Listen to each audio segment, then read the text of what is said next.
Mamaya si Sheila naman ha. Second quarter underway. Marikina trailing by 5. Gawin mo ng 2 puntos yan.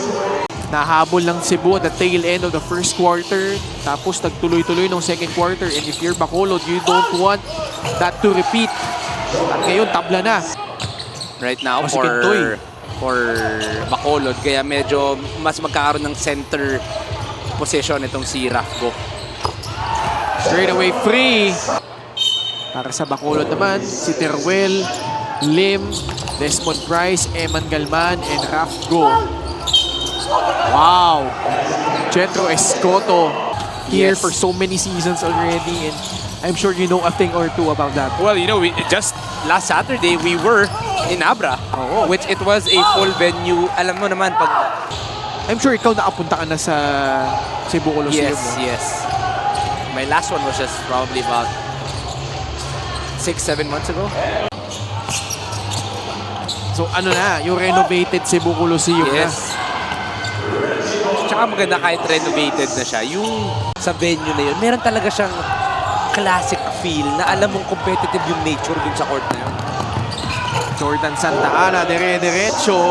Siyam na ang lamang ng Marikina, 39-30. I'm sure he doesn't want to miss given how proud he is as a Cebuano. Medyo may Basimas, dumukot sa ilalim. Arami na rin yan si Reggie Boy. Naktaw-taw. Will pull up over Basimas. That goes through. Turnovers and his first stint in the first half. Ngayon sa pagbabalik niya, medyo mas klaro ang isip ni Kurt and able to provide right away. Tama. Mismo sa University of Banggit. Oh, a block from GP Faundo. MVP nung season. KQ, tama. Harley Ching, straight away jumper from the corner. I was expecting Alvin Pasaol Yeah. to be more of a scorer, but he seems to be a little bit more comfortable as a shooter. Iba pa rin ang nagiging scorer para dito sa Marikina.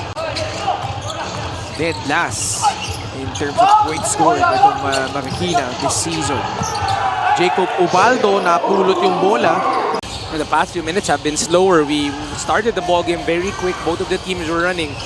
But this is something that Bacolod has to consider. That running game gave them an advantage in the first quarter. Off the mark. The rebound secured by Rafgo.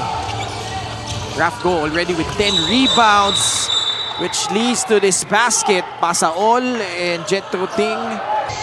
This is gonna hurt Marikina though. Pasaol in the ball game. I wanna see the numbers by...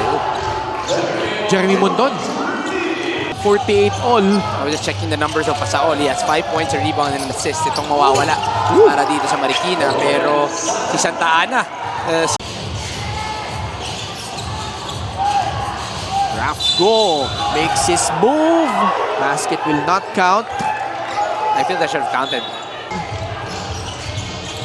Di may pagpag yung depensa ni Escoto na agaw ni Jetro. Casajeros. Ginamit pa yung kanyang kaliwa. Could be a last shot time for Bacolod here. Monton. Umikot.